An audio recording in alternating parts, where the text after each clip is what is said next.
Hello મિત્રો, કેમ છો બધા? મજામાં? મારા યુટ્યુબ વ્લોગમાં તમારું સ્વાગત છે. તો હું આવી ગઈ છું ડુંગરા પર જવા માટે ઘરેથી. તો ડુંગરા પર જવા માટે નીકળી છું કેમ કે મારી મમ્મી ત્યાં લાકડા લેવા ગઈ છે ને મને કહીને ગઈ છે, તો હું જવા નીકળી છું. પણ અહીંયા તો કંઈ નથી, તો હું જઈ રહી છું મહાદેવના મંદિર તરફ, જે અમારી ગામની બહાર અંદર આવતા જ બનાવેલું છે.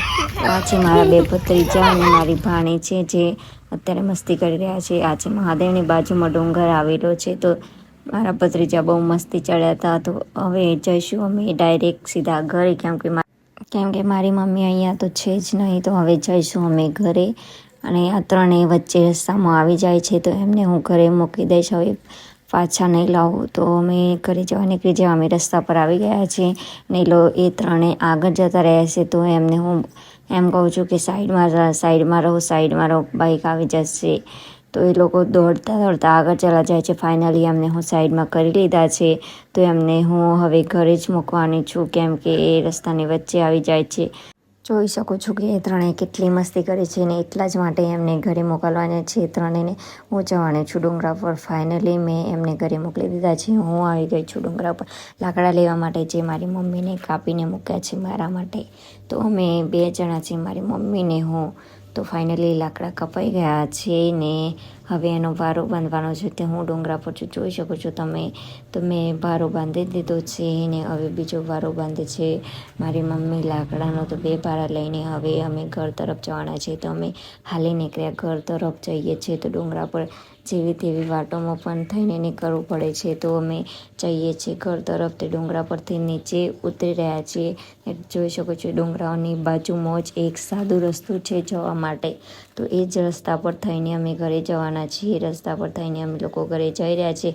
તમે જોઈ શકો છો મારા માથા પર ભારો છે લાકડાનો. તો અમે જઈશું સીધા ઘરે. ને તમે જોઈ શકો છો કે ડુંગરો કેટલો લીલોછમ થઈ ગયો છે. ચોમાસામાં તો આવું જ લીલોછમ થઈ જાય છે, ને ફોટા પાડવાની ને વિડીયો ઉતારવાની બહુ જ મજા આવી જાય છે. તો એકદમ સુંદર નજારો છે. અને ડુંગરા પર આવા મોટા મોટા પથ્થર પણ છે અમારા ડુંગરા પર. તો સંભાળીને ચાલવું જોઈએ, નકર પગ પણ ભાગી જાય એવું શક્ય બની શકે છે. તો અહીંયા સાઈડમાં થઈને પણ ઘરે જવાય છે, પણ અહીંયા નાનો તળાવ છે, એ ભરાઈ ગયો છે, એટલા માટે નહીં જાય. તો મારા માથા પર વારો છે ને થોડી દૂર છે અમારું ઘર, નજીક જ છે એકદમ, ડુંગરાની બાજુમાં જ છે અમારું ઘર. તો હવે રસ્તો આવવાની તૈયારી છે, અને અમે લોકો રસ્તા પર પહોંચી જઈશું થોડી વારમાં. ને ફાઇનલી અમે લોકો રસ્તા પર પહોંચી ગયા છીએ.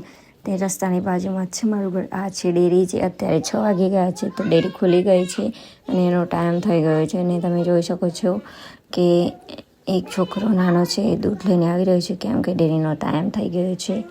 અને રસ્તાની બાજુમાં જે પહેલું ઘર છે એ મારું આવે છે, અને ઘરની બાજુમાં જ ડુંગર આવેલો છે. જોઈ શકો છો જે રસ્તાની બાજુમાં જ છે ઘર મારું છે. તો હવે હું જાઉં છું ઘર તરફ.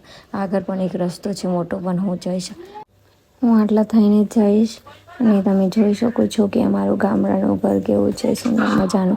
ગાયો છે, ઘેર ભેંસ છે, અને કૂકડા પણ છે. તો જોઈ શકો છો ગામડા જેવું છે અમારું ઘર. તો મેં અહીંયા લાકડા નાખી દીધા છે, અને હવે જાઉં છું ઘરની અંદર. અને તમે જોઈ શકો છો એક નાનો ભત્રીજો છે, અહીંયા રમે છે જે સબીથી. અને આ છે અહીંયા જે અમે લોકો ખાવાનું બનાવીએ છીએ. મેં મૂકી દીધું છે અહીંયા રૂમાલને. હવે જાઉં છું ઘરની અંદર. જે મારી ભાણીને મારો મોટો ભત્રીજો અહીંયા લેસન કરવા બેઠા છે. વ્લોગ સારો લાગ્યો હોય તો લાઈક કરો, સબસ્ક્રાઈબ કરો અને શેર કરો.